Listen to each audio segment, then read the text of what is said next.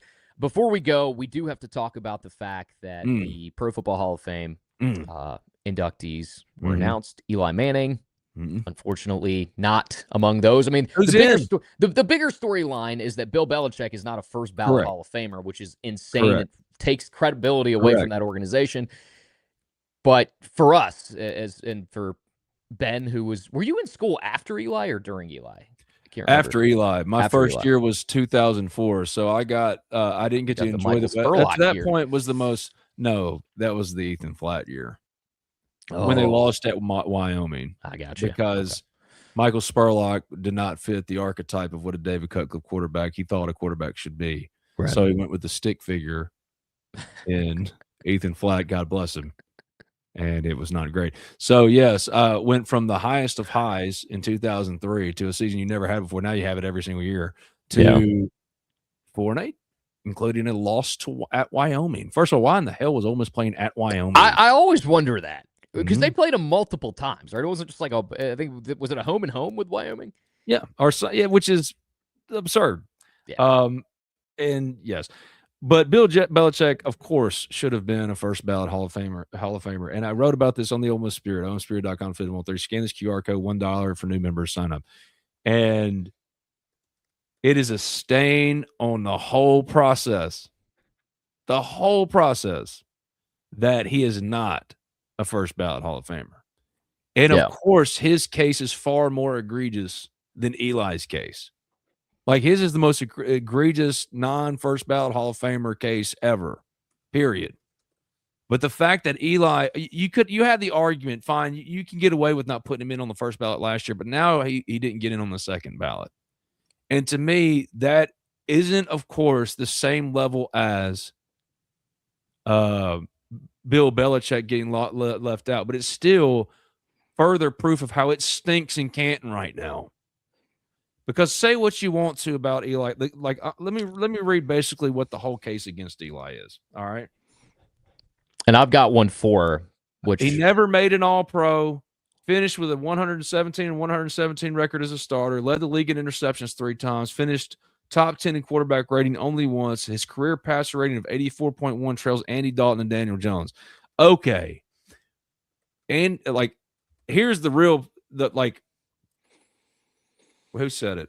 Adam Schefter from ESPN said it last year. I love this quote. Can you tell the history of the NFL without Eli Manning? You can't.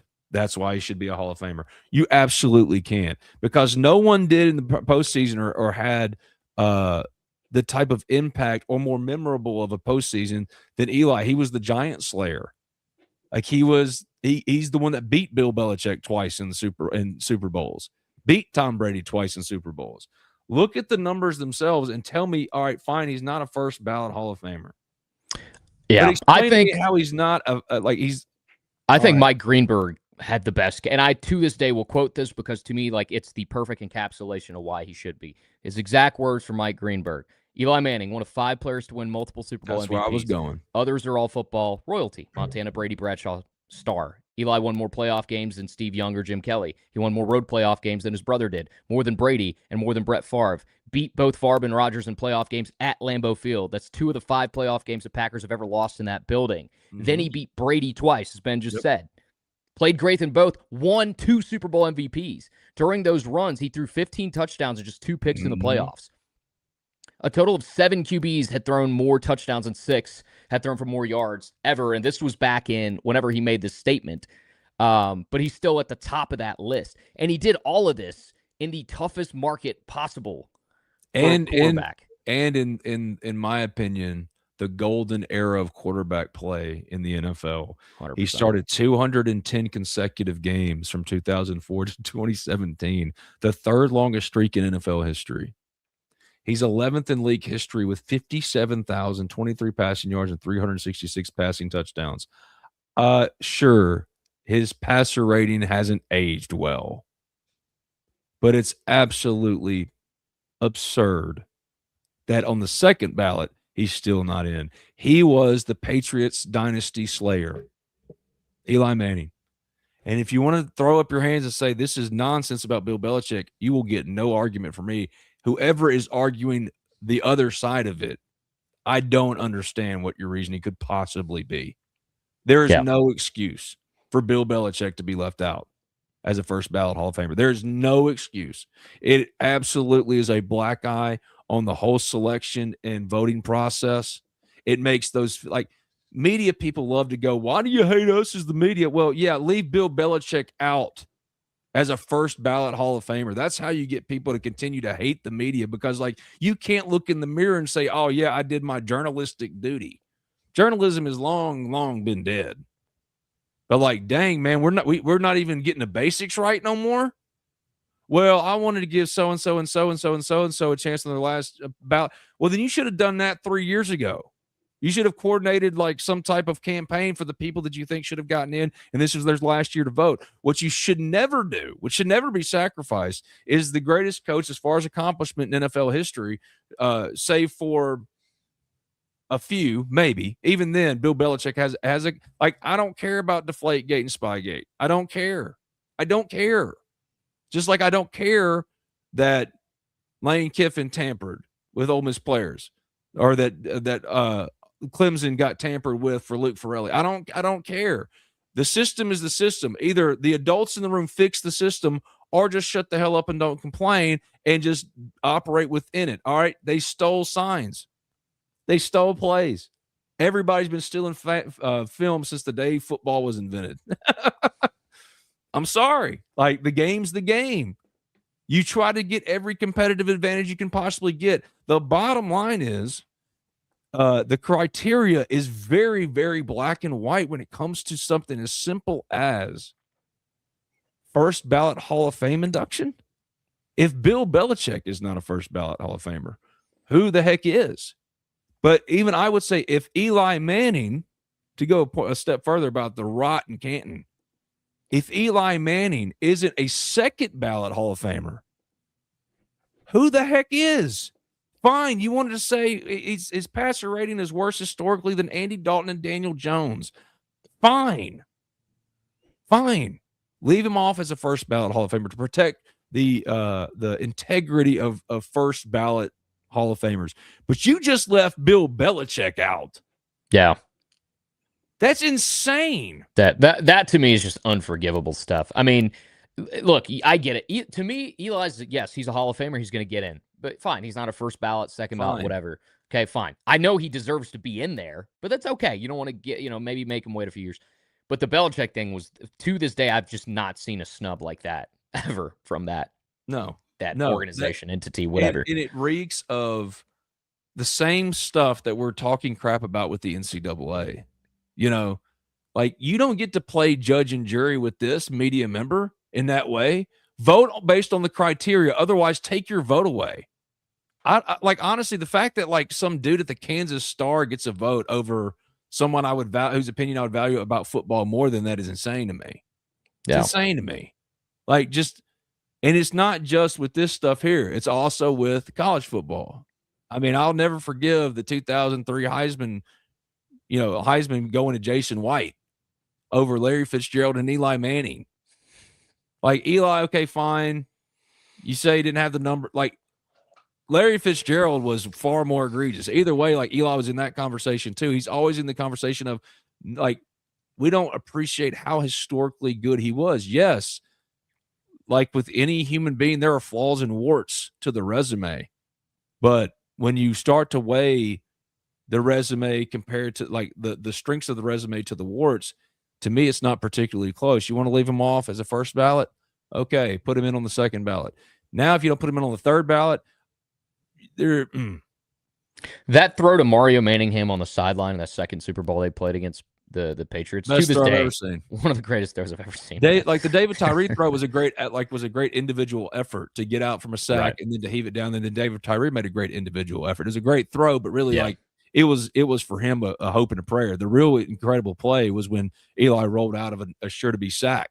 and then was able to get the ball down there to give David Tyree even a chance in hell. Mario Manningham, he just dropped a dime between two defenders. And the crazy thing is, so that was the second Super Bowl. I believe in the first one, or maybe it was also in the second one, he had another throw kind of like that to, I think it was Steve Smith, not the Steve Smith from the Panthers, but the other Steve Smith, from down the sideline from USC. Yeah. And it's just like, I'm like, man, this is some of the most incredible throws I've ever seen. And, you can't tell a story. I mean, there's so many, and this is where, like, people say, well, you're biased as a Giants fan, or you grew up watching him at Ole Miss. But, you can't just discount some of the malpractice from the front office and refusing to rebuild his offensive line. You look at the receivers the guy had. His best receiver was a man who shot himself in the foot the following season and then just was gone. Like, he just didn't have, like, pro level. He had a Monty tumor for a couple years. But, like, he didn't have elite. He made Mario Manningham into something. Mario Manningham, Steve Smith, Hakeem Nicks. I mean, just think of all the guys that had success with Eli. I was so convinced. OBJ's best years were with Eli, despite there not being enough there for them to, progress and win more. Eli has a throw in the Super Bowl they called the best throw in Super Bowl history, yet he's not a Hall of Famer. Yeah. Come on. Yeah. That's just, to me, the goal is to win championships. And if you are the direct result, if you are the reason your team wins championships, then what are we talking about? And I love that defense. Like, Michael Strahan is one of those guys that made me want to be a Giants fan as well. Justin Tuck, Osi Umenyiora, like, those defenses were awesome. But people always go, well, that was the Giants defense. And I go, did you watch what this man did in the postseason? Did you watch what he did in the Super Bowl? The second one was all Eli. Yeah. But see, like, Eli's stories go far beyond just like the throws we were talking about. Remember, like, dude, if AT&T Stadium for the corporate greed of the NFL was built by the crypt keeper of corporate greed, Jerry Jones, and, in collaboration with the NFL to make it the greatest moneymaker in the history of the world, this dude builds the shrine to football that they can't figure out how to put curtains over so the sun doesn't blind them for some inexplicable reason. Who's which quarterback won the first ever game at AT&T Stadium and signed the wall? Elisha Nelson Manning. Eli. Eli Manning is my favorite football player of all time, and that is so painful as a Cowboys fan. It is so painful. So I freely admit, like, I still got this 2001 Alabama win when Eli was a quarterback for Ole Miss I still have that on the wall because, like, I love Eli Manning. So I fully acknowledge that I am biased in this respect. Having said that, when the minute Bill Belichick didn't get in, I didn't go, like, obviously I was like with everybody else, that's absurd. That's absurd. But more than that, I immediately thought of Eli. Well, who's the one that beat him twice? Where's the outrage for a guy who honestly deserved not necessarily to go in on the first ballot if you want to make that case, but certainly on the second ballot? And the fact that he's still waiting, we can talk all we want to about Bill Belichick. The stink from Canton, man, that one's just as bad to me to not get it on the second ballot now. Maybe, well, no, it's more egregious with Bills, obviously, but I mean, Eli Manning is one of the, I still watch. How many replays of Super Bowls do you still watch? Oh, dude, really? I mean, I watched the Giants haven't been good in years, bro. You don't think I've watched those two Super Bowls? No, I'm saying, like, but for most people, like, how often do you rewatch Super Bowls, right? Unless your team is a part of it. Right. No, never. Yeah, like, I'm telling you, it's been a while since I watched the Cowboys and the Steelers. You know what I mean? From 1990s. It's been a long time, right? Yeah. But as someone who hates the Giants, grew up taught to hate the Giants, dude, one of the few games I still have downloaded on my phone is the 2008 Giants-Patriots, undefeated Patriots, Randy Moss, you know what I mean? Tom Brady, Bill Belichick, and who beat him? Eli. Eli did. The last person they expected to beat him. But the thing I love about Eli, he always was this right here. Easy. He never changes. He never has when he played football. It was never too high, too low. It was never too more serious than it had to be. Sometimes you just lose. It's perfect that Eli Manning's career record was 117 and 117. If you take away some of those really crappy years when the Giants didn't do crap to surround, like to protect him or help him, then you could say, well, it would have been better than that. The bottom line is he has two more Super Bowl wins than Dan Marino. He's one of 5 NFL players in NFL history. NFL history with multiple Super Bowl MVPs. Won more games on the road than Tom Brady did. You know what I mean? Like, yeah. Give the man his induction. And I'm going to put it this. I'm going to say this. If and when he gets in, we're going to Canton. Oh, dude. I got to go. I got to be there. I was there for his retirement. I mean, he's, I've said it before. There, I think the article is probably still archived on the Spirit, but when he got his jersey retired by Ole Miss, I wrote a column as a contributor for the Spirit just on how Eli's the reason that I'm even in sports media. That's the only reason I cover sports, was because I grew up watching Eli Manning, wanted to be like him, realized I was not genetically gifted the same qualities that he was. And man, you just got to believe in yourself. I said, what's the next? Oh, you should have told my dad that. The next best thing to me was, okay, if I can't play the sport, I want to talk about the sport. And that was because of Eli. If it wasn't for Eli, I don't know. Maybe I would have been a lawyer or something, or maybe a politician, as Ben has once told me I'd be good at. You would. Problem is, you do have resting pothead face. I would be. You know why I'm a terrible politician, Ben? I care. I care too much about people, and I care too much about doing the right thing, and I don't think those two things compute well. It's hard for me to be slimy. Is it? It is. Yeah, it is. It really is. You're a sweetheart. I was trying to make a mean joke. No. I just. You got that. You got that face there. That's like a happy, welcoming face. You know what I mean? Sativas. That is diabolical. They're gonna. I have friends. I have friends in the industry. I might have to get them to make a strain called that. Sativa Sudu. No. That is fantastic. Is that the best joke to come out of 28 episodes of this podcast? That you're always I just look like I'm constantly high. Yeah. It's either that or Ben constantly messing with his hair. You didn't do that once today. I just did it one time. No, because every time I went up to do that, I stopped myself at my collar and just did this and then moved back down. It's killing me. All right, guys. Well, that's another episode of Game Runs Deep and Talk of Champions. That's Ben Garrett. Follow him at Spirit Ben on Twitter, Instagram.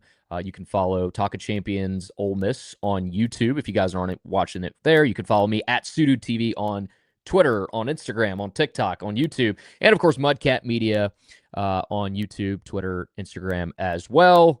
Benny, before we go, what else we got? Put my dude in the Hall of Fame. Put him in. Put him in. Deserves to be in the Hall of Fame. Who made the Hall of Fame? Okay. So the class. Sorry, I misspoke earlier. The actual class has not been announced. It won't be announced till I believe Super Bowl week.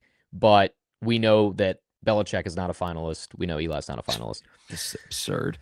You know what? Since he's been he's been an active part of this entire show. I'm gonna leave it. Benny Garrett, according to our favorite little ninja, is a housewife. Yeah, and your coach is a hoe. Bye, everybody. Woo! All right, y'all take care. We'll see you next time. Drop